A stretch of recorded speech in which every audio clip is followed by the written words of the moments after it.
Hello students, welcome back to my YouTube channel. ನಾನು ನಿಮಗೆ ಇವತ್ತಿನ ವಿಡಿಯೋದಲ್ಲಿ ಕಾಸ್ಟ್ ಅಕೌಂಟಿಂಗ್ ಚಾಪ್ಟರ್ನಲ್ಲಿ ಕಾಂಟ್ರಾಕ್ಟ್ ಅಕೌಂಟನ್ನು ಹೇಗೆ ಮಾಡಬೇಕು ಅನ್ನೋದನ್ನು ತಿಳಿಸ್ತಾ ಇದ್ದೀನಿ. ಪ್ರೀವಿಯಸ್ ವಿಡಿಯೋಸಲ್ಲಿ ನಾನು ನಿಮಗೆ ಒಂದೇ ವರ್ಷದ ಇನ್ಫಾರ್ಮೇಷನ್ ಕೊಟ್ಟಾಗ ಕಾಂಟ್ರಾಕ್ಟ್ ಅಕೌಂಟನ್ನು ಹೇಗೆ ಮಾಡಬೇಕು ಅಂತ ತಿಳಿಸಿದ್ದೆ. ಇವತ್ತಿನ ವಿಡಿಯೋದಲ್ಲಿ 3 years ಇನ್ಫಾರ್ಮೇಷನ್ ಕೊಟ್ಟಾಗ 3 ವರ್ಷಕ್ಕೆ ಸಪ್ರೇಟ್ ಕಾಂಟ್ರಾಕ್ಟ್ ಅಕೌಂಟನ್ನು ಮಾಡಬೇಕಾಗತ್ತೆ. ಅದನ್ನು ಹೇಗೆ ಮಾಡಬೇಕು ಅನ್ನೋದನ್ನು ತಿಳಿಸ್ತಾ ಇದ್ದೀನಿ. 3 ವರ್ಷದ ಇನ್ಫಾರ್ಮೇಷನ್ ಕೊಟ್ಟಾಗ ಫಸ್ಟ್ ಇಯರಿಗೆ ನೀವು ಆ್ಯಸ್ ಯೂಶುವಲ್ ಹೇಗೆ ಮಾಡ್ತೀರೋ ಅದೇ ಥರನೇ ಮಾಡಬೇಕಾಗತ್ತೆ. ಬಟ್ ಸೆಕೆಂಡ್ ಇಯರಿಗೆ, ಥರ್ಡ್ ಇಯರಿಗೆ ಕ್ಯಾಲ್ಕುಲೇಷನ್ ಮಾಡಬೇಕಾದ್ರೆ ಪ್ರೀವಿಯಸ್ ಇಯರ್ ಬ್ಯಾಲೆನ್ಸನ್ನು ಬರ್ಕೊಂಡು ದೆನ್ ಸೆಕೆಂಡ್ ಇಯರ್ ಕಾಂಟ್ರಾಕ್ಟ್ ಅಕೌಂಟನ್ನು ಮಾಡಬೇಕಾಗತ್ತೆ. ಸೊ ಅದಕ್ಕೆ ನಾನು ಇಲ್ಲಿ ಫಾರ್ಮೇಟ್ ಬರೆದಿಟ್ಟಿದ್ದೀನಿ. ಈ ಫಾರ್ಮೇಟನ್ನು ನೀವು ಫಾಲೋ ಮಾಡಬೇಕಾಗತ್ತೆ. ಈ ಫಾರ್ಮೇಟನ್ನು ನೀಟಾಗಿ ಬರ್ಕೊಳ್ಳಿ. ಫಾರ್ಮೇಟ್ ಏನು ಅಂತಂದರೆ ಪ್ರೀವಿಯಸ್ ಇಯರ್ ಬ್ಯಾಲೆನ್ಸನ್ನು ಬರ್ಕೊಳ್ಬೇಕು. ಪ್ರೀವಿಯಸ್ ಇಯರಿಂದ 5 ಎಂಟ್ರೀಸನ್ನು ಬರ್ಕೊಳ್ಬೇಕಾಗತ್ತೆ. ಒಂದು to work in progress, to materials from the previous year, planned from the previous year, materials from the stores from previous year balance, planned from stores from the previous year balance. ಈ 5 ಎಂಟ್ರಿಯನ್ನು ಬರ್ಕೊಂಡು then second ಇಯರ್ಸ್ಗೆ ಕ್ವಶನಲ್ಲಿ ಏನೇನು information ಕೊಟ್ಟಿದ್ದಾರೋ ಆ ಇನ್ಫಾರ್ಮೇಷನನ್ನು ಬರ್ಕೊಂಡು solution ಮಾಡಬೇಕಾಗತ್ತೆ. ಈ ಫಾರ್ಮೆಟನ್ನು ಬರ್ಕೊಳ್ಳಿ. ಅದನ್ನು ಹೇಗೆ ಅಪ್ಲೈ ಮಾಡೋದು ಅನ್ನೋದು ನಾನು ನಿಮಗೆ ಪ್ರಾಬ್ಲಮ್ ಮಾಡ್ತಾ ತಿಳಿಸ್ತೇನೆ. ಇಲ್ಲೊಂದು ಕ್ವಶನ್ ಪೇಪರ್ ಪ್ರಾಬ್ಲಮ್ ಇದೆ, 15 ಮಾರ್ಕ್ಸಿಗೆ ಕೇಳಿರುವಂಥ ಪ್ರಾಬ್ಲಮ್. ಬೇರೆ ಬೇರೆ ಯೂನಿವರ್ಸಿಟಿಯಲ್ಲಿ ಬೇರೆ ಬೇರೆ ಪ್ಯಾಟರ್ನ್ ಇದೆ. ಕೆಲವು ಯೂನಿವರ್ಸಿಟಿಯಲ್ಲಿ 12 ಮಾರ್ಕ್ಸಿಗೂ ಕೇಳ್ತಾರೆ. ಹೀಗೆ 3 yearsನ ಇನ್ಫಾರ್ಮೇಷನ್ ಕೊಟ್ಟಾಗ ನಾನಿಲ್ಲಿ 3 ಕಾಂಟ್ರಾಕ್ಟ್ ಅಕೌಂಟನ್ನು ಬರ್ಕೊಂಡಿದ್ದೀನಿ. First year contract. ಫಸ್ಟ್ ಇಯರಿಗೆ ನೋಡಿ, ಕಾಂಟ್ರಾಕ್ಟ್ ಅಕೌಂಟಿಗೆ ಏನು ಇನ್ಫಾರ್ಮೇಷನ್ ಕೊಟ್ಟಿದ್ದಾರೆ ಅಂತಂದರೆ 2010 ಅಂತ ಹೇಳಿ ಮೆಟೀರಿಯಲ್ಸ್ ಕೊಟ್ಟಿದ್ದಾರೆ, ವೇಜಸ್ ಕೊಟ್ಟಿದ್ದಾರೆ, ಕ್ಯಾರೇಜ್ ಕೊಟ್ಟಿದ್ದಾರೆ, ಎಕ್ಸ್ಪೆನ್ಸಸ್ ಕೊಟ್ಟಿದ್ದಾರೆ, ವರ್ಕ್ ಸರ್ಟಿಫೈಡ್ ಕೊಟ್ಟಿದ್ದಾರೆ, ವರ್ಕ್ ಅನ್ಸರ್ಟಿಫೈಡ್ ಕೊಟ್ಟಿದ್ದಾರೆ, ದೆನ್ ಪ್ಲ್ಯಾಂಟ್ ಇದೆ, ಕಾಂಟ್ರಾಕ್ಟ್ ಪ್ರೈಸ್ ಕೊಟ್ಟಿದ್ದಾರೆ. ಸೊ ಇಷ್ಟು ಇನ್ಫಾರ್ಮೇಷನ್ ಕೊಟ್ಟಾಗ ಕಾಂಟ್ರಾಕ್ಟ್ ಅಕೌಂಟ್ ಮಾಡೋದು ಹೇಗೆ ಅಂತಂದರೆ, ನಮಗೆ ಯಾವುದೇ ಥರ ಎಕ್ಸ್ಪೆನ್ಸಸ್ ಆಗ್ತಾ ಇದ್ದರೆ ಎಕ್ಸ್ಪೆನ್ಸಸ್ಸನ್ನು ಡೆಬಿಟ್ ಸೈಡಿಗೆ ಬರೀಬೇಕು, ಇನ್ಕಮನ್ನು ಕ್ರೆಡಿಟ್ ಸೈಡಿಗೆ ಬರೀಬೇಕು. ಕಾಂಟ್ರಾಕ್ಟ್ ಅಂತಂದರೆ ನೀವೊಂದು ಬಿಲ್ಡಿಂಗನ್ನು ಕಟ್ತಾ ಇದ್ದೀರಾ. ಆ್ಯಸ್ ಎ ಬಿಲ್ಡಿಂಗ್ ಕಾಂಟ್ರಾಕ್ಟರ್ ಆಗಿ ನಿಮಗೆ ಏನೇನು ಖರ್ಚು ಬರುತ್ತೋ ಖರ್ಚನ್ನು ಡೆಬಿಟ್ ಸೈಡಿಗೆ, ಇನ್ಕಮನ್ನು ಕ್ರೆಡಿಟ್ ಸೈಡಿಗೆ ಬರೀಬೇಕು. ಬಿಲ್ಡಿಂಗ್ ಕಟ್ಟಬೇಕು ಅಂತಂದರೆ ಮೆಟೀರಿಯಲ್ಸ್ ಬೇಕು. ಮೆಟೀರಿಯಲ್ಸ್ ನಮಗೆ ಎಕ್ಸ್ಪೆನ್ಸಸ್ ಆಗುತ್ತೆ, ಡೆಬಿಟ್ ಸೈಡಿಗೆ ಬರೀಬೇಕು.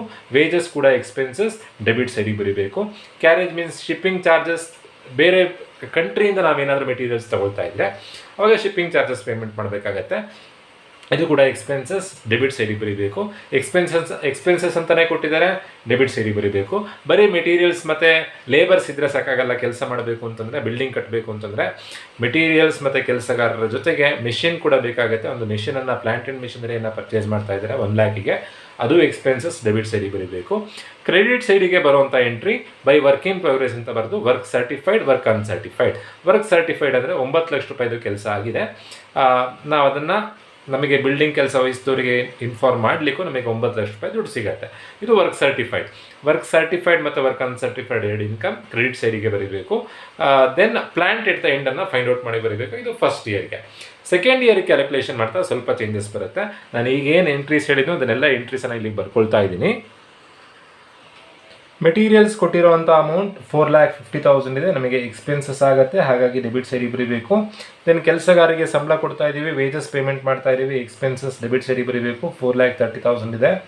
ದೆನ್ ಎಕ್ಸ್ಪೆನ್ಸಸ್ ಇರುವಂಥದ್ದು 20,000, ಕ್ಯಾರೇಜ್ ಇರುವಂಥದ್ದು 20,000, ಪ್ಲ್ಯಾಂಟ್ ಒಂದು ಮೆಷಿನನ್ನು ಪರ್ಚೇಸ್ ಮಾಡ್ತಾ ಇದ್ದೀವಿ, ಮೆಷಿನಿನ ವ್ಯಾಲ್ಯೂ 1 lakh ಇದೆ. ಸೊ ಅಲ್ಲಿಗೆ ಎಲ್ಲ ಎಕ್ಸ್ಪೆನ್ಸಸ್ ಆಯಿತು. ಇನ್ಕಮಲ್ಲಿ ಯಾವಾಗಲೂ ಫಸ್ಟ್ ವರ್ಕ್ ಇನ್ ಪ್ರೋಗ್ರೆಸ್ ಬರ್ಕೊಳ್ಬೇಕು. ಅದರಲ್ಲಿ ವರ್ಕ್ ಸರ್ಟಿಫೈಡ್ ಕ್ವಶನಲ್ಲಿ ಕೊಟ್ಟಿದ್ದಾರೆ, ವರ್ಕ್ ಸರ್ಟಿಫೈಡ್ 9 lakh ಇದೆ. ವರ್ಕ್ ಅನ್ಸರ್ಟಿಫೈಡ್ 10,000 ಇದೆ. ಸೊ ಇವೆರಡೂ ಕೂಡ income. Then plant at the ಎಂಡನ್ನು ಕ್ವಶನಲ್ಲಿ ಕೊಟ್ಟಿಲ್ಲ, ನೀವೇ ಪ್ಲ್ಯಾಂಟ್ ಎಟ್ ದ ಎಂಡನ್ನು ಫೈಂಡ್ ಔಟ್ ಮಾಡಬೇಕು. ಪ್ಲ್ಯಾಂಟ್ ಎಟ್ ದ ಎಂಡ್ ಹೇಗೆ ಬರುತ್ತೆ ಅಂತಂದರೆ, ಬಿಗಿನಿಂಗ್ನಲ್ಲಿ ಏನು ಪ್ಲ್ಯಾಂಟ್ ವ್ಯಾಲ್ಯೂ ಇತ್ತೋ ಆ ಪ್ಲ್ಯಾಂಟ್ ವ್ಯಾಲ್ಯೂಯಿಂದ 3 ಲೆಸ್ ಮಾಡಿ ಬರೀಬೇಕು. ರಿಟರ್ನ್ ಆಗಿದ್ದರೆ ಲೆಸ್ ಮಾಡಬೇಕು.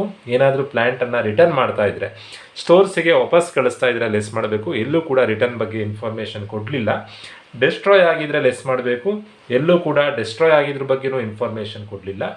ಡಿಪ್ರಿಸಿಯೇಷನನ್ನು ಲೆಸ್ ಮಾಡಬೇಕು. ಡಿಪ್ರಿಸಿಯೇಷನ್ ಕ್ವಶನಲ್ಲಿ ಕೊಟ್ಟಿದ್ದಾರೆ 25% ಅಂತ ಕೊಟ್ಟಿದ್ದಾರೆ. 25% ಆನ್ ಒರಿಜಿನಲ್ ಕಾಸ್ಟ್ ಅಂತ ಇದೆ. ಒರಿಜಿನಲ್ ಕಾಸ್ಟ್ ಅಂದರೆ 1 lakh. ಫಸ್ಟ್ ಇಯರ್ಗೆ ನಾವು 1 lakh ಇಂಟು 25% ಮಾಡ್ತೀವಿ. 1 lakhಗೆ 25% ಮಾಡಿದಾಗ 25,000 ಬರುತ್ತೆ. ಅಂದರೆ 25,000 ಅದರ ವ್ಯಾಲ್ಯೂ ಕಮ್ಮಿ ಆಗ್ತಾ ಇದೆ. ಕಮ್ಮಿ ಆಗಿ ಈಗಿನ ಪ್ರೆಸೆಂಟ್ ವ್ಯಾಲ್ಯೂ ಎಷ್ಟು? 1 ಲಕ್ಷ ಇತ್ತು. 1 ಲಕ್ಷದಲ್ಲಿ 25,000 ರೂಪಾಯಿ ಕಮ್ಮಿ ಆಗಿದೆ. ಹಾಗಾದರೆ ಪ್ಲ್ಯಾಂಟ್ ಎಟ್ ದ ಎಂಡ್ ಲಾಸ್ಟಿಗೆ ನಮ್ಮ ಹತ್ರ ಎಷ್ಟು ರೂಪಾಯಿ ಪ್ಲ್ಯಾಂಟ್ ಉಳಿಯುತ್ತೆ? 75,000 ಉಳಿಯುತ್ತೆ. ಸೆಕೆಂಡ್ ಇಯರಿಗೆ ಕ್ಯಾಲ್ಕುಲೇಷನ್ ಮಾಡಬೇಕಾದ್ರೆ ಸೆಕೆಂಡ್ ಇಯರಿಗೂ ಡಿಪ್ರಿಸಿಯೇಷನ್ ನಾವು ಯೂಶ್ವಲಿ ಏನು ಮಾಡ್ತೀವಿ ಅಂತಂದರೆ ಅಕೌಂಟ್ಸ್ನಲ್ಲಿ ಏನು ಬ್ಯಾಲೆನ್ಸ್ ಇರುತ್ತೋ ಆ ಬ್ಯಾಲೆನ್ಸಿಗೆ 25% ಮಾಡ್ತೀವಿ. ಬ್ಯಾಲೆನ್ಸ್ ಇರೋದು 75,000, ಇದಕ್ಕೆ 25% ಮಾಡಿದರೆ ಆ ಮೆಥಡಿಗೆ ಡಿಮಿನಿಷಿಂಗ್ ಬ್ಯಾಲೆನ್ಸ್ ಮೆಥಡ್ ಅಥವಾ ರಿಟರ್ನ್ ಡೌನ್ ವ್ಯಾಲ್ಯೂ ಮೆಥಡ್ ಅಂತ ಕರಿತೀವಿ. ಡಿಪ್ರಿಸಿಯೇಷನಲ್ಲಿ 2 ಮೆಥಡ್ ಇದೆ. ಒಂದು straight line method. Straight line method ಅಂತಂದರೆ ಪ್ರತಿ ವರ್ಷ ಒರಿಜಿನಲ್ ಕಾಸ್ಟ್ ಏನು ಅಮೌಂಟ್ ಇರುತ್ತೋ ಅದರ ಮೇಲೆ ಡಿಪ್ರಿಸಿಯೇಷನ್ ಮಾಡೋದು. ಪ್ರತಿ ವರ್ಷನೂ 1 lakh ಮೇಲೆ ಡಿಪ್ರಿಸಿಯೇಷನ್ ಮಾಡೋದು. ಪ್ರತಿ ವರ್ಷನೂ 25,000 ಡಿಪ್ರಿಸಿಯೇಷನ್. ಅದು ಸ್ಟ್ರೈಟ್ ಲೈನ್ ಮೆಥಡ್. ಈ ಪ್ರಾಬ್ಲಮಲ್ಲಿ ಕೊಟ್ಟಿರೋದು ಒರಿಜಿನಲ್ ಕಾಸ್ಟ್ ಅಥವಾ ಸ್ಟ್ರೈಟ್ ಲೈನ್ ಮೆಥಡ್ ಕೊಟ್ಟಿದ್ದಾರೆ. ಸೊ ಎವ್ರಿ ಇಯರ್ ನೆಕ್ಸ್ಟ್ ಇಯರ್ಗೆ ಡಿಪ್ರಿಸಿಯೇಷನ್ 25,000, ಥರ್ಡ್ ಇಯರ್ ಮಾಡ್ತಾನೋ 25,000. ಅದೇ ಡಿಮಿನಿಷಿಂಗ್ ಬ್ಯಾಲೆನ್ಸ್ ಮೆಥಡ್ ಅಂತ ಕೊಟ್ಟಿದ್ರೆ ಸೆಕೆಂಡ್ ಇಯರಿಗೆ 75,000 ಮೇಲೆ 25% ಮಾಡಬೇಕು. ಈಗ ಕೊಟ್ಟಿರೋದು ಒರಿಜಿನಲ್ ಕಾಸ್ಟ್. ಸೊ ಈ ಥರ ಕ್ಯಾಲ್ಕುಲೇಷನ್ ಮಾಡಬೇಕು. ಎಲ್ಲ ಎಂಟ್ರೀಸ್ ಬರ್ತಾಯಿತು, ಟೋಟಲ್ ಮಾಡಬೇಕು. ಟೋಟಲ್ ಮಾಡಿದಾಗ ಡೆಬಿಟ್ ಸೈಡ್ನಲ್ಲಿ 10,20,000 ಬರುತ್ತೆ. 4.5 + 4 8.5, 8.5 + 30 8 80 9 ಲಕ್ಷ ಪ್ಲಸ್ 1 ಲಕ್ಷ 10 ಲಕ್ಷ 10,20,000 ಡೆಬಿಟ್ ಸೈಡ್ನಲ್ಲಿದೆ. 10,20,000 ಬರ್ಕೊಳ್ತಾ ಇದ್ದೀನಿ. ಇಲ್ಲಿ ಕಮ್ಮಿ ಅಮೌಂಟ್ ಇದೆ. ಯಾವ ಅಮೌಂಟ್ ಜಾಸ್ತಿ ಇರುತ್ತೋ ಅದನ್ನು 2 ಸೈಡ್ ಬರ್ಕೊಳ್ಬೇಕು. ಇಲ್ಲಿರುವಂಥದ್ದು 9,75,000 + 10 9,85,000 ಮಾತ್ರ. ಯಾವ ಸೈಡ್ನಲ್ಲಿ ಜಾಸ್ತಿ ಇರುತ್ತೋ ಅದನ್ನು 2 ಸೈಡ್ ಬರ್ಕೊಳ್ಬೇಕು. ಜಾಸ್ತಿ ಇರೋದು 10,20,000. ಸೊ 2 ಕಡೆ 10,20,000 ಬರ್ಕೊಳ್ತಾ ಇದ್ದೀನಿ. ಈಗ ಎಕ್ಸ್ಪೆನ್ಸಸ್ ಜಾಸ್ತಿ ಇದೆ, ಇನ್ಕಮ್ ಕಮ್ಮಿ ಇದೆ, ಲಾಸ್ ಆಗುತ್ತೆ. ಸೊ ಲಾಸಿಗೆ ನಾವು ನೋಷನಲ್ ಪ್ರಾಫಿಟ್ ಆದರೆ ನೋಷನಲ್ ಪ್ರಾಫಿಟ್ ಅಂತ ಬರಿತೀವಿ. ಲಾಸ್ ಆದರೆ ಬೈ P&L ಅಕೌಂಟ್ ಅಂತ ಬರಿಬೇಕು. ಡಿಫ್ರೆನ್ಸ್ ಅಮೌಂಟ್ ಎಷ್ಟು? 10,20,000ದಲ್ಲಿ 10,20,000ಇಂದ ಇಲ್ಲಿರುವಂಥ ಅಮೌಂಟ್ ಎಷ್ಟು? 9,85,000 ಲೆಸ್ ಮಾಡಲಿಕ್ಕೂ ನಮಗೆ ಬ್ಯಾಲೆನ್ಸ್ ಸಿಗುತ್ತೆ. ಬ್ಯಾಲೆನ್ಸ್ 35,000. ನೋಡಿ, ಒಂದು ವೇಳೆ ಪ್ರಾಫಿಟ್ ಬಂದಿದ್ರೆ, ಒಂದು ವೇಳೆ ಎಕ್ಸ್ಪೆನ್ಸಸ್ ಕಮ್ಮಿ ಇದ್ದರೆ ನೋಷನಲ್ ಪ್ರಾಫಿಟ್ ಅಂತ ಬರೆದು ಆ ಪ್ರಾಫಿಟನ್ನು ಬ್ರಾಡ್ ಡೌನ್ ಮಾಡಿ P&L ಮತ್ತು ರಿಸರ್ವ್ಸಿಗೆ ಡಿಸ್ಟ್ರಿಬ್ಯೂಟ್ ಮಾಡ್ತೀವಿ. ಏನು P&L ಮತ್ತು ರಿಸರ್ವ್ಸಿಗೆ ಡಿಸ್ಟ್ರಿಬ್ಯೂಟ್ ಮಾಡೋದು ಅಂತಂದರೆ, ಏನು ಪ್ರಾಫಿಟ್ ಆಗಿರುತ್ತೋ ಆ ಪ್ರಾಫಿಟಲ್ಲಿ ಸ್ವಲ್ಪ ನಾವು ಖರ್ಚು ಮಾಡ್ಬೋದು, ಸ್ವಲ್ಪ ಫ್ಯೂಚರಿಗೆ ಅಂತ ತೆಗೆದಿರಬೇಕಾಗುತ್ತೆ. ಅದಕ್ಕೆ ರಿಸರ್ವ್ ಅಂತ ಅಂತೀವಿ. ಅದು ಪ್ರಾಫಿಟ್ ಬಂದಾಗ ಮಾತ್ರ ರಿಸರ್ವ್ ತೆಗೆದಿಡೋದು. ಈಗ ಲಾಸ್ ಬಂದಿದೆ, ಲಾಸ್ ಬಂದಾಗ ರಿಸರ್ವ್ ತೆಗೆದಿಡೋ ಅಂಥ ಅವಶ್ಯಕತೆ ಇಲ್ಲ. ಸೊ ಈಗ ಜಸ್ಟ್ ಬೈ P&L ಅಕೌಂಟ್ ಅಂತ ಬರೆದ್ರೆ ಆಯಿತು. ಬ್ರಾಡ್ ಡೌನ್ ಏನು ಮಾಡೋದು ಬೇಡ. ಅಲ್ಲಿಗೆ ಫಸ್ಟ್ ಇಯರ್ದು ಇಲ್ಲೇ ಮುಗೀತು. ಸೆಕೆಂಡ್ ಇಯರ್ ಕಾಂಟ್ರಾಕ್ಟ್ ಅಕೌಂಟ್ ಮಾಡಬೇಕಾದ್ರೆ ಕ್ವಶನಲ್ಲಿ ಕೊಟ್ಟಿರೋವಂಥ ಇನ್ಫಾರ್ಮೇಷನನ್ನು ಬರ್ಕೊಳ್ಳೋದಕ್ಕಿಂತ ಮುಂಚೆ ಫಸ್ಟು ನಾವು 5 ಎಂಟ್ರಿಯನ್ನು ಬರ್ಕೊಳ್ಬೇಕು. ಫಸ್ಟು ವರ್ಕ್ ಇನ್ ಪ್ರೋಗ್ರೆಸ್ ಅಂತ ಬರೆದು, ನಾನು ಆಲ್ರೆಡಿ ಫಾರ್ಮೇಟ್ ಹೇಳಿದ್ದೀನಿ, ಅದೇ ಪ್ರಕಾರನೇ work certified plus work uncertified minus reserve ಇವಿಷ್ಟನ್ನು ಸಿಂಪ್ಲಿಫೈ ಮಾಡಿ ಆನ್ಸರ್ ಬರೀಬೇಕು. ವರ್ಕ್ ಸರ್ಟಿಫೈಡ್ ಎಲ್ಲಿಂದ ಬರೀಬೇಕು? ಫಸ್ಟ್ ಇಯರ್ನಲ್ಲಿ ಸೊಲ್ಯೂಷನಲ್ಲಿ ನೋಡಬೇಕು. ವರ್ಕ್ ಸರ್ಟಿಫೈಡ್ ಅಮೌಂಟ್ ಎಷ್ಟಿದೆ? 9 lakh ಇದೆ. ಪ್ಲಸ್ ವರ್ಕ್ ಅನ್ಸರ್ಟಿಫೈಡ್ ಅಮೌಂಟ್ ಎಷ್ಟಿದೆ? 10,000 ಇದೆ. Minus reserve. ಫಸ್ಟ್ ಇಯರ್ನಲ್ಲಿ ಯಾವುದೇ ಥರ ರಿಸರ್ವ್ ಬಂದಿಲ್ಲ, ಏನಕ್ಕೆಂದರೆ ಲಾಸ್ ಇದೆ, ರಿಸರ್ವ್ಸ್ ಬಂದಿಲ್ಲ. ಸೊ ಇಷ್ಟನ್ನು ಸಿಂಪ್ಲಿಫೈ ಮಾಡಿದಾಗ 9,10,000 ಆಗುತ್ತೆ.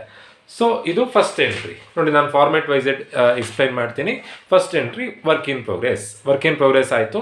ದೆನ್ ಫಸ್ಟ್ ಇಯರ್ನಲ್ಲಿ ಏನಾದರೂ ಮೆಟೀರಿಯಲ್ಸ್ ಉಳಿದಿದ್ರೆ ಅದನ್ನು ಇಲ್ಲಿ ಬರ್ಕೊಳ್ಬೇಕು. ಫಸ್ಟ್ ಇಯರ್ಸ್ನಲ್ಲಿ ಯಾವುದೇ ಥರ ಮೆಟೀರಿಯಲ್ಸ್ ಉಳಿದಿಲ್ಲ. ಫಸ್ಟ್ ಇಯರ್ಸ್ನಲ್ಲಿ ಪ್ಲ್ಯಾಂಟ್ ಉಳಿದಿದ್ರೆ ಅದನ್ನು ಬರ್ಕೊಳ್ಬೇಕು. ಈಗ plant at the end first ಇಯರ್ನಲ್ಲಿ ನೋಡಿ 75,000 ಪ್ಲ್ಯಾಂಟ್ ಉಳಿದಿತ್ತು, ಅದನ್ನು ಇಲ್ಲಿಗೆ ಫಸ್ಟ್ ಬರ್ಕೊಳ್ಬೇಕು. ಟು ಪ್ಲ್ಯಾಂಟ್ ಅಂತ ಬರ್ಕೊಂಡು ಪ್ಲ್ಯಾಂಟ್ ವ್ಯಾಲ್ಯೂ ಎಷ್ಟಿದೆ? 75,000 ಇದೆ, ಅದನ್ನು ಬರ್ಕೊಳ್ಬೇಕು. ದೆನ್ ಫಸ್ಟ್ ಇಯರ್ನಲ್ಲಿ ಏನಾದರೂ ಗೋಡೌನಿಗೆ ವಾಪಸ್ ಕಳಿಸ್ತಾ ಇದ್ದೀವಾ? ಪ್ಲ್ಯಾಂಟ್ ರಿಟರ್ನ್ ಟು ಸ್ಟೋರ್ಸ್ ಏನಾದರೂ ಇದ್ದರೆ ಫಸ್ಟ್ ಇಯರಲ್ಲಿ ವಾಪಸ್ ಕಳಿಸಿದ್ರೆ ಈಗ ಅದನ್ನು ಇಲ್ಲಿ ಬರ್ಕೊಳ್ಬೇಕು. ಒಟ್ಟು 4 ಎಂಟ್ರಿ ವರ್ಕ್ ಇನ್ ಪ್ರೋಗ್ರೆಸ್ ಅಲ್ಲದೆ ಇಲ್ಲಿ ಪ್ಲ್ಯಾಂಟ್ ಎಟ್ ದ ಎಂಡ್ ಇದ್ದರೆ ಇಲ್ಲಿ ಬರ್ಕೊಳ್ಬೇಕು, ಮೆಟೀರಿಯಲ್ಸ್ ಎಟ್ ದ ಎಂಡ್ ಇದ್ದರೆ ಇಲ್ಲಿ ಬರ್ಕೊಳ್ಬೇಕು. ಪ್ಲ್ಯಾಂಟ್ ರಿಟರ್ನ್ ಟು ಸ್ಟೋರ್ಸ್ ಇದ್ರೂ ಬರ್ಕೊಳ್ಬೇಕು, ಮೆಟೀರಿಯಲ್ಸ್ ರಿಟರ್ನ್ ಟು ಸ್ಟೋರ್ಸ್ ಇದ್ರೂ ಬರ್ಕೊಳ್ಬೇಕು. ಈಗಿರುವಂಥದ್ದು ಒಂದೇ ಎಂಟ್ರಿ. ಸೊ ಇಷ್ಟು ಬರ್ಕೊಂಡು ದೆನ್ ಈಗ ಸೆಕೆಂಡ್ ಇಯರ್ ಇನ್ಫಾರ್ಮೇಷನ್ ಬರೀತಾ ಹೋಗ್ಬೇಕು. ಯಾವ್ದು ಕೊಟ್ಟಿದ್ದಾರೆ? ಮೆಟೀರಿಯಲ್ಸ್ ಇದೆ, ವೇಜಸ್ ಇದೆ, ಕ್ಯಾರೇಜ್ ಇದೆ, ಎಕ್ಸ್ಪೆನ್ಸಸ್ ಇದೆ, ವರ್ಕ್ ಸರ್ಟಿಫೈಡ್ ಇದೆ, ವರ್ಕ್ ಅನ್ಸರ್ಟಿಫೈಡ್ ಇದೆ, ಅಷ್ಟನ್ನು ಬರ್ಕೊಳ್ಬೇಕು. ಪ್ಲ್ಯಾಂಟ್ ಆಲ್ರೆಡಿ ಬರ್ಕೊಂಡಿದ್ದೀವಿ. 1 ಲಕ್ಷ ಇತ್ತು, 1 ಲಕ್ಷ ಫಸ್ಟ್ ಇಯರಿಗೆ ಬರ್ಕೊಂಡಿದ್ವಿ. ಅದರಲ್ಲಿ 25,000 ರೂಪಾಯಿ ಹೋಗಿ ಈಗ ಅದ್ರ ವ್ಯಾಲ್ಯೂ 75,000. ಪ್ಲ್ಯಾಂಟ್ ಮತ್ತೆ ಬರ್ಕೊಳ್ಳಿಕ್ಕಿಲ್ಲ. ಉಳಿದಿರುವಂಥ ಎಲ್ಲ ಇನ್ಫಾರ್ಮೇಷನನ್ನು ಬರ್ಕೊಳ್ಬೇಕು. ನಾನಿಲ್ಲಿ ಎಲ್ಲ ಇನ್ಫಾರ್ಮೇಷನನ್ನು ಬರ್ಕೊಳ್ತಾ ಇದ್ದೀನಿ. ನಾನಿಲ್ಲಿ ಎಲ್ಲ ಎಂಟ್ರೀಸ್ ಬರ್ಕೊಂಡಿದ್ದೀನಿ. ಮೆಟೀರಿಯಲ್ಸ್, ವೇಜಸ್, ಕ್ಯಾರೇಜ್, ಎಕ್ಸ್ಪೆನ್ಸಸ್ ನಮಗೆ ಎಕ್ಸ್ಪೆನ್ಸಸ್ ಆಗುತ್ತೆ, ಡೆಬಿಟ್ ಸೈಡಿಗೆ ಬರ್ಕೊಂಡಿದ್ದೀನಿ. ವರ್ಕ್ ಸರ್ಟಿಫೈಡ್ ಮತ್ತು ವರ್ಕ್ ಅನ್ಸರ್ಟಿಫೈಡ್ ಇನ್ಕಮ್ ಆಗುತ್ತೆ, ಕ್ರೆಡಿಟ್ ಸೈಡಿಗೆ ಬರ್ತಿದ್ದೀನಿ. ಈಗ ಪ್ಲ್ಯಾಂಟ್ ಎಟ್ ದ ಎಂಡನ್ನು ಫೈಂಡ್ ಔಟ್ ಮಾಡಬೇಕು. ಪ್ಲ್ಯಾಂಟ್ ಎಟ್ ದ ಎಂಡನ್ನು ಕ್ವಶನಲ್ಲಿ ಕೊಟ್ಟಿರಲ್ಲ. Plant at the end find out ಮಾಡೋದು ಹೇಗೆ ಅಂತಂದರೆ, ಬಿಗಿನಿಂಗ್ನಲ್ಲಿ ಏನು ಪ್ಲ್ಯಾಂಟ್ ವ್ಯಾಲ್ಯೂ ಇತ್ತು ಆ ಪ್ಲ್ಯಾಂಟ್ ವ್ಯಾಲ್ಯೂ ಬರ್ಕೊಳ್ಬೇಕು 75,000. ಅದರಿಂದ ಡಿಪ್ರಿಸಿಯೇಷನ್ ಲೆಸ್ ಮಾಡಬೇಕು. ಡಿಪ್ರಿಸಿಯೇಷನ್ 25% ಅಂತ ಕೊಟ್ಟಿದ್ದಾರೆ. ಬಟ್ ಈ 75,000 ಮೇಲೆ 25% ಮಾಡೋದಲ್ಲ, ಒರಿಜಿನಲ್ ಕಾಸ್ಟ್ ಮೇಲೆ. ಒರಿಜಿನಲ್ ಕಾಸ್ಟ್ ಎಷ್ಟಿದೆ? 1 lakh ಇದೆ. 1 lakhಗೆ 25% ಮಾಡಿದಾಗ 25,000 ಆಗುತ್ತೆ. 75ರಲ್ಲಿ 25 ಹೋದರೆ ಈಗ ಅದ್ರ ವ್ಯಾಲ್ಯೂ ಎಷ್ಟು ಅಂತಂದರೆ 50,000. ಸೊ ಅಲ್ಲಿಗೆ ಸೆಕೆಂಡ್ ಇಯರ್ನ ಎಲ್ಲ ಎಂಟ್ರೀಸ್ ಬರ್ದಾಯಿತು. ಟೋಟಲ್ ಮಾಡಬೇಕು, ಬ್ಯಾಲೆನ್ಸ್ ಮಾಡಬೇಕು. ಟೋಟಲ್ ಮಾಡಿದಾಗ ಕ್ರೆಡಿಟ್ ಸೈಡಿನ ಟೋಟಲ್ ಜಾಸ್ತಿ ಇದೆ. ಕ್ರೆಡಿಟ್ ಸೈಡಲ್ಲಿ ಎಷ್ಟು ಅಮೌಂಟ್ ಇದೆ ಅಂತಂದರೆ 31 lakh ಇದೆ. ಸೊ ಆ 31 lakhನ ಇಲ್ಲಿ ಬರ್ಕೊಳ್ಬೇಕು. ಡೆಬಿಟ್ ಸೈಡಲ್ಲಿ ಕಮ್ಮಿ ಇದೆ, 31 lakh ಟೋಟಲ್ ಬಂದಿದೆ. ಈ 31 lakhಯಿಂದ ಡೆಬಿಟಲ್ಲಿರೋ ಅಷ್ಟು ಅಮೌಂಟನ್ನು ಲೆಸ್ ಮಾಡಿದಾಗ ನಮಗೆ ನೋಷನಲ್ ಪ್ರಾಫಿಟ್ ಸಿಗುತ್ತೆ. ನೋಷನಲ್ ಪ್ರಾಫಿಟ್ ಕ್ಯಾರಿ ಡೌನ್ ಏನು ಬ್ಯಾಲೆನ್ಸ್ ಬರುತ್ತೆ ಅಂತಂದರೆ 7,05,000 ಬರುತ್ತೆ. ಹೇಗೆ ಬಂತು 7,05,000 ಅಂತಂದರೆ 31 ಲಕ್ಷದಿಂದ ಇಷ್ಟು ಅಮೌಂಟನ್ನು ಕಳೆದಿರೋದು. ಸೊ ಏನು ಲಾಭ ಬಂದಿರುತ್ತೋ ಆ ಲಾಭನ P&L ಮತ್ತು ರಿಸರ್ವ್ಸಿಗೆ ಡಿಸ್ಟ್ರಿಬ್ಯೂಟ್ ಮಾಡಬೇಕು by notional profit brought down. 7,05,000 ಇದೆ, ಪ್ರಾಫಿಟ್ ಬಂದಿದೆ. ಅದೇ 7,05,000 ಡಿಸ್ಟ್ರಿಬ್ಯೂಷನ್ ಮಾಡಬೇಕು. 7,05,000 ಎಲ್ಲೆಲ್ಲಿಗೆ ಡಿಸ್ಟ್ರಿಬ್ಯೂಷನ್ ಮಾಡಬೇಕು ಅಂತಂದರೆ P&L ಮತ್ತು ಪ್ರಾಫಿಟ್ ಆ್ಯಂಡ್ ಲಾಸ್ ಅಕೌಂಟ್ ಮತ್ತು ರಿಸರ್ವ್ಸ್ಗೆ ಡಿಸ್ಟ್ರಿಬ್ಯೂಟ್ ಮಾಡಬೇಕು. To profit and loss account, to reserve account. ಅಂದರೆ ಏನು ಲಾಭ ಆಗಿರುತ್ತೋ ಅಷ್ಟು ಲಾಭ ಖರ್ಚು ಮಾಡಲಿಕ್ಕಿಲ್ಲ. 7,05,000 ಲಾಭ ಆಗಿದೆ. ಆ 7,05,000ದಲ್ಲಿ ಸ್ವಲ್ಪ ರಿಸರ್ವ್ ತೆಗೆದಿರಬೇಕು. ನಮಗೇನಾದರೂ ಮುಂದೆ ಅನ್ಸರ್ಟೈನಿಟಿ ಆದರೆ ಅಂಥೇಳಿ ಖರ್ಚಿಗೆ ಅಂಥೇಳಿ ಅಮೌಂಟನ್ನು ತೆಗೆದಿರಬೇಕು. ಅದಕ್ಕೆ ರಿಸರ್ವ್ ಅಂತ ಅಂತೀವಿ. ಸೊ P&L ಅಂತಂದರೆ ನಾವು ಅದನ್ನು ಈಗಲೇ ಖರ್ಚು ಮಾಡ್ಬೋದು. ಅದನ್ನು ಫೈಂಡ್ ಔಟ್ ಮಾಡೋದಕ್ಕೆ ಒಂದು ಫಾರ್ಮುಲಾ ಇದೆ. P&L account equals notional profit, notional profit into 1/3 or 2/3 into cash received divided by work certified. Notional profit ಅಂದರೆ ಬಂದಿರೋಂಥ ಆನ್ಸರ್ 7,05,000 ಇದೆ. ಇಂಟು 1/3 2/3 ತಿಳಿಸ್ತೀನಿ. ಕ್ಯಾಶ್ ರಿಸೀವ್ಡ್ ಕ್ವಶನಲ್ಲಿ ಕ್ಯಾಶ್ ರಿಸೀವ್ಡ್ ಬಗ್ಗೆ ಏನು ಇನ್ಫಾರ್ಮೇಷನ್ ಕೊಟ್ಟಿದ್ದಾರೆ ಅಂತಂದರೆ ಪ್ರತಿ ವರ್ಷ ಎಷ್ಟು ಕೆಲಸ ಆಗಿರುತ್ತೋ ಅದರ 80% ಅಷ್ಟು ಕಾಂಟ್ರಾಕ್ಟಿಗೆ ದುಡ್ಡು ಕೊಡ್ತಾ ಇದ್ದಾರಂತೆ. ಸೆಕೆಂಡ್ ಇಯರಲ್ಲಿ ಕೆಲಸ ಆಗಿದ್ದು 30 ಲಕ್ಷ. 30 ಲಕ್ಷಕ್ಕೆ 80% ಮಾಡಿದಾಗ 8 24 ಲಕ್ಷ ಬರುತ್ತೆ. ನೋಡಿ, ಈ ಪ್ರಾಬ್ಲಮಲ್ಲಿ ಕ್ಯಾಶ್ ರಿಸೀವ್ಡ್ ಕೊಡಲಿಲ್ಲ. ಕ್ಯಾಶ್ ರಿಸೀವ್ಡ್ ಫೈಂಡ್ ಔಟ್ ಮಾಡಿದ್ದು ಹೇಗೆ ಅಂತಂದರೆ ಎಷ್ಟು ಕೆಲಸ ಆಗಿರುತ್ತೋ ಅದರ 80% ಅಷ್ಟು ಅಮೌಂಟ್ ಪೇಮೆಂಟ್ ಮಾಡ್ತಾ ಇದ್ದಾರಂತೆ. ಸೊ ಎಷ್ಟು ಕೆಲಸ ಆಗಿದೆ ಸೆಕೆಂಡ್ ಇಯರಲ್ಲಿ? 30 ಲಕ್ಷ ರೂಪಾಯಿ ಕೆಲಸ ಆಗಿದೆ. 30 ಲಕ್ಷಕ್ಕೆ 80% ಮಾಡಿದ್ರೆ 8 24 ಲಕ್ಷ ಆಗುತ್ತೆ. Divided by work certified. Second ಇಯರ್ನ ವರ್ಕ್ ಸರ್ಟಿಫೈಡ್ ಎಷ್ಟಿದೆ? 30 ಲಕ್ಷ ಇದೆ. ಸೊ ಅದನ್ನು ನಾನು ಇಲ್ಲಿ ಬರ್ಕೊಂಡಿದ್ದೀನಿ. 1/3 2/3 ಡಿಸೈಡ್ ಮಾಡೋದು ಹೇಗೆ ಅಂತಂದರೆ ಕಾಂಟ್ರಾಕ್ಟ್ ಪ್ರೈಸ್ ಎಷ್ಟಿದೆ ಅಂತ ನೋಡಬೇಕು. ಕಾಂಟ್ರಾಕ್ಟ್ ಪ್ರೈಸ್ ಎಷ್ಟಿದೆ? 40 lakh ಇದೆ. ನಾವು ಮಾಡ್ತಿರೋದು ಸೆಕೆಂಡ್ ಇಯರ್ನ ಅಕೌಂಟು. ಕಾಂಟ್ರಾಕ್ಟ್ ಪ್ರೈಸಿನ ಅರ್ಧ ಅಥವಾ ಅರ್ಧಕ್ಕಿಂತ ಜಾಸ್ತಿ ವರ್ಕ್ ಸರ್ಟಿಫೈಡ್ ಇದ್ದರೆ 2/3. ಅರ್ಧಕ್ಕಿಂತ ಕಮ್ಮಿ ಇದ್ದರೆ 1/3. Contract price 40 lakh. 40 ಲಕ್ಷದ ಅರ್ಧ ಅಂತಂದರೆ 20 ಲಕ್ಷ ಅಥವಾ 20 ಲಕ್ಷಕ್ಕಿಂತ ಜಾಸ್ತಿ ವರ್ಕ್ ಸರ್ಟಿಫೈಡ್ ಇರಬೇಕು ಇದೆ. ಸೊ 2/3. 20 ಲಕ್ಷಕ್ಕಿಂತ ಕಮ್ಮಿ ಇದ್ದರೆ 1/3. ಇಷ್ಟನ್ನು ಸಿಂಪ್ಲಿಫೈ ಮಾಡಿದಾಗ 7,05,000 into 2/3 into 24 lakh divided by 30 lakh ಮಾಡಿದಾಗ 3,76,000 ಬರುತ್ತೆ. ಅದನ್ನು ಪ್ರಾಫಿಟ್ ಆ್ಯಂಡ್ ಲಾಸ್ ಅಕೌಂಟಿಗೆ ಬರೀಬೇಕು. ದೆನ್ ರಿಸರ್ವ್ಸ್ ಹೇಗೆ ಬರುತ್ತೆ ಅಂತಂದರೆ 7,05,000ಇಂದ 3,76,000 ಡಿಡಕ್ಟ್ ಮಾಡಿದಾಗ ರಿಸರ್ವ್ ಬರುತ್ತೆ. ಡಿಡಕ್ಟ್ ಮಾಡಿದಾಗ ಬರುವಂಥ ಆನ್ಸರ್ ಎಷ್ಟು ಅಂತಂದರೆ 3,29,000. ಸೊ ಅಲ್ಲಿಗೆ ಸೆಕೆಂಡ್ ಇಯರ್ ಕಂಪ್ಲೀಟ್ ಆಯಿತು. ನೆಕ್ಸ್ಟ್ ಇದೇ ಥರನೇ ಥರ್ಡ್ ಇಯರಿಗೂ ಕ್ಯಾಲ್ಕುಲೇಷನ್ ಮಾಡಬೇಕು. ಥರ್ಡ್ ಇಯರಿಗೆ ಕ್ಯಾಲ್ಕುಲೇಷನ್ ಮಾಡಬೇಕಾದ್ರೂ ಅದೇ ಥರನೇ ಸೆಕೆಂಡ್ ಇಯರ್ನ ಇನ್ಫಾರ್ಮೇಷನನ್ನು ಫಸ್ಟಿಗೆ ಬರ್ಕೊಳ್ಬೇಕು.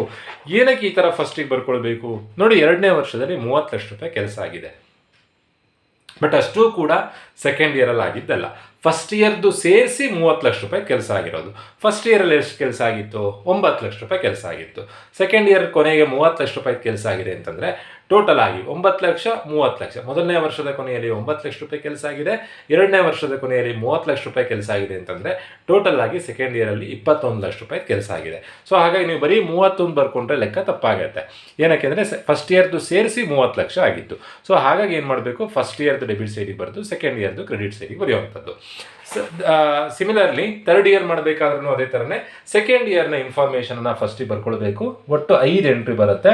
ಟು ವರ್ಕ್ ಇನ್ ಪ್ರೋಗ್ರೆಸ್ ಅಂಡರಲ್ಲಿ work certified plus work uncertified minus reserve. ನೀವು ಎಕ್ಸಾಮ್ನಲ್ಲಿ ಫುಲ್ ಫಾರ್ಮ್ ಬರೀಬೇಕು, ನಾನು ಇಲ್ಲಿ ಶಾರ್ಟ್ ಫಾರ್ಮ್ ಬರಿತಾ ಇದ್ದೀನಿ. ವರ್ಕ್ ಸರ್ಟಿಫೈಡ್ ಅಂತಂದರೆ ಫಸ್ಟ್ ಪ್ರೀವಿಯಸ್ ಇಯರ್ ಬ್ಯಾಲೆನ್ಸನ್ನು ಬರ್ಕೊಳ್ಳೋದು.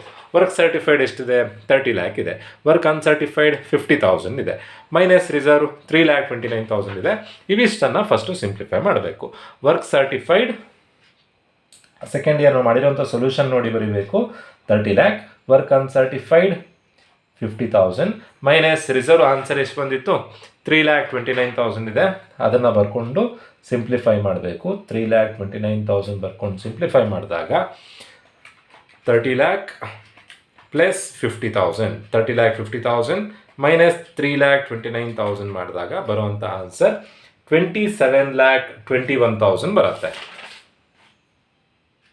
27,21,000 ಆನ್ಸರ್. ಸೊ ಇನ್ನು 4 ಎಂಟ್ರಿ ಬರೀಬೇಕು. ಯಾವುದು ಅಂತಂದರೆ ಇಲ್ಲಿ ಏನಾದರೂ ಮೆಟೀರಿಯಲ್ಸ್ ಉಳಿದಿದ್ರೆ, ಪ್ಲ್ಯಾಂಟ್ ಉಳಿದಿದೆ, ಮೆಟೀರಿಯಲ್ಸ್ ಉಳಿದಿದೆ ಅಂತ ಕ್ವಶನಲ್ಲಿ ಏನು ಇನ್ಫಾರ್ಮೇಷನ್ ಕೊಡಲಿಲ್ಲ. ಪ್ಲ್ಯಾಂಟ್ ಉಳಿದ್ರೆ ಬರೀಬೇಕು, ಮೆಟೀರಿಯಲ್ಸ್ ಉಳಿದ್ರೆ ಬರೀಬೇಕು. ಪ್ಲ್ಯಾಂಟನ್ನು ರಿಟರ್ನ್ ಮಾಡ್ತಾ ಇದ್ರೆ ಬರೀಬೇಕು, ಮೆಟೀರಿಯಲ್ಸ್ ರಿಟರ್ನ್ ಮಾಡ್ತಾ ಇದ್ರೆ ಬರೀಬೇಕು. ಬಟ್ ಈಗಿರೋದು ಒಂದೇ entry, plant at the end ಮಾತ್ರ. ಸೊ ಅದನ್ನು ಫಸ್ಟ್ ಬರ್ಕೊಳ್ಬೇಕು. ಟು ಪ್ಲ್ಯಾಂಟ್ ಅಂತ ಬರ್ಕೊಂಡು ಸೆಕೆಂಡ್ ಇಯರ್ನಲ್ಲಿ ಇರೋವಂಥ ವ್ಯಾಲ್ಯೂ, 2ನೇ ವರ್ಷದ ಕೊನೆಯಲ್ಲಿ ಎಷ್ಟು ಪ್ಲ್ಯಾಂಟ್ ಉಳಿದಿದೆ? 50,000 ರೂಪಾಯಿದು ಪ್ಲ್ಯಾಂಟ್ ಉಳಿದಿದೆ, ಅದನ್ನು ಬರ್ಕೊಳ್ಬೇಕು. ದೆನ್ ಥರ್ಡ್ ಇಯರ್ನಲ್ಲಿ ಕ್ವಶನಲ್ಲಿ ಏನೇನು ಇನ್ಫಾರ್ಮೇಷನ್ ಕೊಟ್ಟಿದ್ದಾರೋ ಎಲ್ಲ ಇನ್ಫಾರ್ಮೇಷನ್ ಬರ್ಕೊಳ್ಬೇಕು. ನಾನು ಎಲ್ಲ ಇನ್ಫಾರ್ಮೇಷನನ್ನು ಇಲ್ಲಿ ಬರ್ಕೊಳ್ತಾ ಇದ್ದೀನಿ. ಕ್ವಶನಲ್ಲಿ ಏನೇನಿತ್ತು? ಮೆಟೀರಿಯಲ್ಸ್ ಇತ್ತು, ಮೆಟೀರಿಯಲ್ಸ್ ಬರ್ಕೊಂಡಿದ್ದೀನಿ. ವೇಜಸ್ ಇತ್ತು, ವೇಜಸ್ ಬರ್ಕೊಂಡಿದ್ದೀನಿ. ಕ್ಯಾರೇಜ್ 16,000 ಇದೆ, ಕ್ಯಾರೇಜ್ 50,000 ಇದೆ, ಎಕ್ಸ್ಪೆನ್ಸಸ್ 16,000 ಇದೆ. ಅಷ್ಟು ಇನ್ಫಾರ್ಮೇಷನ್ ಬರ್ಕೊಂಡಿದ್ದೀನಿ. ಪ್ಲ್ಯಾಂಟ್ ಎಟ್ ದ ಎಂಡ್ ಹೇಗೆ ಬಂತು? ಬಿಗಿನಿಂಗ್ನಲ್ಲಿ 50,000 ರೂಪಾಯಿ ಇತ್ತು, ಥರ್ಡ್ ಇಯರ್ ಬಿಗಿನಿಂಗ್ನಲ್ಲಿ. ಡಿಪ್ರಿಸಿಯೇಷನ್ 25,000 ಇದೆ. ಡಿಪ್ರಿಸಿಯೇಷನ್ ಹೇಗೆ ಬಂತು? ಪ್ರತಿ ವರ್ಷ 1 lakh ಮೇಲೆ ಮಾಡಬೇಕು. 1 lakhಗೆ 25% ಮಾಡಿದಾಗ 25,000 ಬಂತು. 50,000ಅಲ್ಲಿ 25,000 ಹೋದರೆ ಪ್ಲ್ಯಾಂಟ್ ಎಟ್ ದ ಎಂಡ್ ಈಗ 25,000 ಆಗುತ್ತೆ. ದೆನ್ ವರ್ಕ್ ಸರ್ಟಿಫೈಡ್ 40 lakh ಇದೆ. ನೆನ್ಪಿಟ್ಕೊಳ್ಳಿ, ಯಾವಾಗ ಕಾಂಟ್ರಾಕ್ಟ್ ಕಂಪ್ಲೀಟ್ ಆಗಿರುತ್ತೋ ಆಗ ನಾವು ವರ್ಕ್ ಸರ್ಟಿಫೈಡ್ ಬರೀಲಿಕ್ಕಿಲ್ಲ. ನೋಡಿ, ಈ ಪ್ರಾಬ್ಲಮಲ್ಲಿ contract price 40 lakh, work certified 40 lakh ಇದೆ ಥರ್ಡ್ ಇಯರ್ನಲ್ಲಿ. ಸೊ ಅಂದರೆ ಕಾಂಟ್ರಾಕ್ಟ್ ಕಂಪ್ಲೀಟ್ ಆಗಿದೆ, ಅಷ್ಟು ಕೆಲಸ ಮುಗಿಸಿದ್ದಾರೆ ಅಂತ ಅರ್ಥ. ಸೊ ನಾವು ಈಗ ಯಾವಾಗ ಕಾಂಟ್ರಾಕ್ಟ್ ಕಂಪ್ಲೀಟ್ ಆಗಿರುತ್ತೋ ಆಗ ಬೈ ಕಾಂಟ್ರಾಕ್ಟೀಸ್ ಅಕೌಂಟ್ ಅಂತ ಬರೆದು ಕಾಂಟ್ರಾಕ್ಟ್ ಪ್ರೈಸನ್ನು ಬರೀಬೇಕು. ಕಾಂಟ್ರಾಕ್ಟ್ ಪ್ರೈಸ್ ಎಷ್ಟಿದೆ? 40 lakh ಇದೆ. ನೆನ್ಪಿಟ್ಕೊಳ್ಳಿ, ಯಾವ ಪ್ರಾಬ್ಲಮ್ನಲ್ಲಿ ನಾನು ಪ್ರೀವಿಯಸ್ ಒಂದು 3-4 ಪ್ರಾಬ್ಲಮ್ ಮಾಡಿದ್ದೀನಿ, ಯಾವ ಪ್ರಾಬ್ಲಮಲ್ಲೂ ಕಾಂಟ್ರಾಕ್ಟ್ ಪ್ರೈಸ್ ಬರೆದಿರಲಿಲ್ಲ. ಯಾಕೆ ಅಂತಂದರೆ ಕಾಂಟ್ರಾಕ್ಟ್ ಕಂಪ್ಲೀಟ್ ಆಗಿರಲಿಲ್ಲ. ಕಾಂಟ್ರಾಕ್ಟ್ ಕಂಪ್ಲೀಟ್ ಆದಾಗ ಕಾಂಟ್ರಾಕ್ಟ್ ಪ್ರೈಸ್ ಬರೀಬೇಕು. ಏನಂತ ಬರೀಬೇಕು? ಕಾಂಟ್ರಾಕ್ಟ್ ಪ್ರೈಸ್ ನಮಗೆ ಕೊಡೋದು ಯಾರು? ಕಾಂಟ್ರಾಕ್ಟಿ. ಹಾಗಾಗಿ ಬೈ ಕಾಂಟ್ರಾಕ್ಟೀಸ್ ಅಕೌಂಟ್ ಅಂತ ಬರೀಬೇಕು. ಕಾಂಟ್ರಾಕ್ಟ್ ಕಂಪ್ಲೀಟ್ ಆಗಿದೆ ಅಂತ ನಮಗೆ ಗೊತ್ತಾಗೋದು ಹೇಗೆ? ವರ್ಕ್ ಸರ್ಟಿಫೈಡ್ ಮತ್ತು ಕಾಂಟ್ರಾಕ್ಟ್ ಪ್ರೈಸ್ ಎರಡು ಈಕ್ವಲ್ ಇದೆ ಅಂತಂದರೆ ಕಾಂಟ್ರಾಕ್ಟ್ ಕಂಪ್ಲೀಟ್ ಆಗಿದೆ ಅಂತ ಅರ್ಥ. ಸೊ ಅಲ್ಲಿಗೆ ಎಲ್ಲ ಎಂಟ್ರೀಸನ್ನು ಬರ್ದಾಯಿತು. ಟೋಟಲ್ ಮಾಡಿದಾಗ ಕ್ರೆಡಿಟ್ ಸೈಡಿನ ಟೋಟಲ್ ಜಾಸ್ತಿ ಇದೆ. 40,25,000 ರೂಪಾಯಿ ಕ್ರೆಡಿಟ್ ಸೈಡ್ನಲ್ಲಿದೆ. 40,25,000 ಕ್ರೆಡಿಟ್ ಸೈಡಲ್ಲಿ ಇರುವಂಥದ್ದು. ಅದನ್ನೇ ಡೆಬಿಟ್ ಸೈಡಿಗೂ ಬರ್ಕೊಳ್ತಾ ಇದ್ದೀನಿ. ಜಾಸ್ತಿ ಇರೋ ಟೋಟಲನ್ನು ಎರಡು ಕಡೆ ಬರ್ಕೊಳ್ಬೇಕು. ಒಂದು ವೇಳೆ ಡೆಬಿಟಲ್ಲಿ ಜಾಸ್ತಿ ಇದ್ದರೆ ಆ ಟೋಟಲನ್ನು ಎರಡು ಕಡೆ ಬರ್ಕೊಳ್ಬೇಕು. ಈಗ ಕ್ರೆಡಿಟಿನ ಟೋಟಲ್ ಜಾಸ್ತಿ ಇದೆ. ಈಗ ಬ್ಯಾಲೆನ್ಸಿಗೆ ನೆನ್ಪಿಟ್ಕೊಳ್ಳಿ, ಕಾಂಟ್ರಾಕ್ಟ್ ಕಂಪ್ಲೀಟ್ ಆಯಿತು ಅಂತಂದರೆ ನಾವು ರಿಸರ್ವ್ ತೆಗೆದಿಡುವಂಥ ಅವಶ್ಯಕತೆ ಇಲ್ಲ. ರಿಸರ್ವ್ ತೆಗೆದಿಡೋದೇನಕ್ಕೆ? ಇನ್ ಫ್ಯೂಚರಲ್ಲಿ ಕಾಂಟ್ರಾಕ್ಟ್ ಮಾಡಬೇಕಾದ್ರೆ ನಮಗೇನಾದರೂ ಸಮಸ್ಯೆ ಆದರೆ ಆ ಅಮೌಂಟ್ ಯೂಸ್ ಮಾಡ್ಕೊಳ್ಬೋದು ಅಂತೇಳಿ ರಿಸರ್ವ್ ತೆಗೆದಿಡುವಂಥದ್ದು. ಸೆಕೆಂಡ್ ಇಯರಲ್ಲಿ ರಿಸರ್ವ್ ತೆಗೆದಿಟ್ಟಿದ್ರೆ ಏನಕ್ಕೆ ಅಂದರೆ ಥರ್ಡ್ ಇಯರಲ್ಲಿ ಲಾಸ್ ಆದರೆ ನಮಗೆ ಈ ರಿಸರ್ವ್ ಯೂಸಿಗೆ ಬರುತ್ತೆ ಅಂತ. ಬಟ್ ಇಲ್ಲಿ ಕಾಂಟ್ರಾಕ್ಟೇ ಕಂಪ್ಲೀಟ್ ಆಗಿದೆ. ಸೊ ಹಾಗಾಗಿ ಇನ್ನು ಮುಂದೆಗೆ ರಿಸರ್ವ್ ತೆಗೆದಿಡುವಂಥ ಅವಶ್ಯಕತೆ ಇಲ್ಲ. ಬ್ಯಾಲೆನ್ಸಿಗೆ to profit and loss account ಅಂತ ಬರೆದ್ರೆ ಆಯಿತು. ನೆನ್ಪಿಟ್ಕೊಳ್ಳಿ, ಯಾವಾಗ ನಾವು ಬ್ರಾಡ್ ಡೌನ್ ಮಾಡಲಿಕ್ಕಿಲ್ಲ. ಒಂದು ಲಾಸ್ ಬಂದರೆ, ಫಸ್ಟ್ ಇಯರಲ್ಲಿ ಲಾಸ್ ಬಂದಿತ್ತು, ಲಾಸ್ ಬಂದರೆ ಬ್ರಾಡ್ ಡೌನ್ ಮಾಡಲಿಕ್ಕಿಲ್ಲ. ಕಾಂಟ್ರಾಕ್ಟ್ ಕಂಪ್ಲೀಟ್ ಆದರೆ ಬ್ರಾಡ್ ಡೌನ್ ಮಾಡಲಿಕ್ಕಿಲ್ಲ. ಸೊ ಈಗ ಪ್ರಾಫಿಟ್ ಆ್ಯಂಡ್ ಲಾಸ್ ಅಕೌಂಟ್ ಅಂತ ಬರೆದು ಬ್ಯಾಲೆನ್ಸ್ ಬರೆದ್ರೆ ಆಯಿತು. ಇದೇ ಕಾಂಟ್ರಾಕ್ಟ್ ಫೈನಲ್ ಇಯರಲ್ಲಿ ಆಗಿರುವಂಥ ಪ್ರಾಫಿಟ್ಟು. ಎಷ್ಟು ಬ್ಯಾಲೆನ್ಸ್ ಬರುತ್ತೆ ಅಂತಂದರೆ 88,000 ಬ್ಯಾಲೆನ್ಸ್ ಬರುತ್ತೆ. ಸೊ ಕಾಂಟ್ರಾಕ್ಟ್ ಅಕೌಂಟ್ ಹೀಗೆ 3 ಇಯರ್ಸಿಗೆ ಕೊಟ್ಟಾಗ ಒಂದು ಸಣ್ಣ ಸ್ಟೆಪ್ ಎಕ್ಸ್ಟ್ರಾ ಬರುತ್ತೆ. ಆ ಸಣ್ಣ ಸ್ಟೆಪ್ ಬರ್ಕೊಂಡು ದೆನ್ ನೀವು ಸೊಲ್ಯೂಷನ್ ಮಾಡಬೇಕು. ಸೊ ಇದು ಕಾಂಟ್ರಾಕ್ಟ್ ಅಕೌಂಟ್ನ ಇನ್ಫಾರ್ಮೇಷನ್ 3 ಇಯರ್ಸಿಗೆ ಕೊಟ್ಟಾಗ ಈ ಥರದಲ್ಲಿ ಮಾಡಬೇಕಾಗತ್ತೆ. ಸೊ ನೀವು ಡೈರೆಕ್ಟಾಗಿ ಈ ವಿಡಿಯೋ ನೋಡಿದ್ರೆ ನಿಮಗೆ ಕನ್ಫ್ಯೂಷನ್ ಆಗ್ಬೋದು. ಕಾಂಟ್ರಾಕ್ಟ್ ಅಕೌಂಟಿಗೆ ಸಿಂಪಲ್ ಪ್ರಾಬ್ಲಮ್ ನಾನು ನಿಮಗೆ ಫಸ್ಟ್ ವೀಡಿಯೋದಲ್ಲಿ ತಿಳಿಸಿದ್ದೀನಿ. ಆ ವಿಡಿಯೋ ನೋಡ್ಕೊಂಡು ನಾನು ಈ ವಿಡಿಯೋ ನೋಡಿ ನಮಗೆ ಈಸಿಯಾಗಿ ಅರ್ಥ ಆಗುತ್ತೆ. ಹೋಪ್ ಎಲ್ರಿಗೂ ವಿಡಿಯೋ ಅರ್ಥ ಆಗಿದೆ ಅಂತ ಅಂದ್ಕೊಳ್ತಾ ವಿಡಿಯೋ ಮುಗಿಸ್ತಾ ಇದ್ದೀನಿ. Thank you.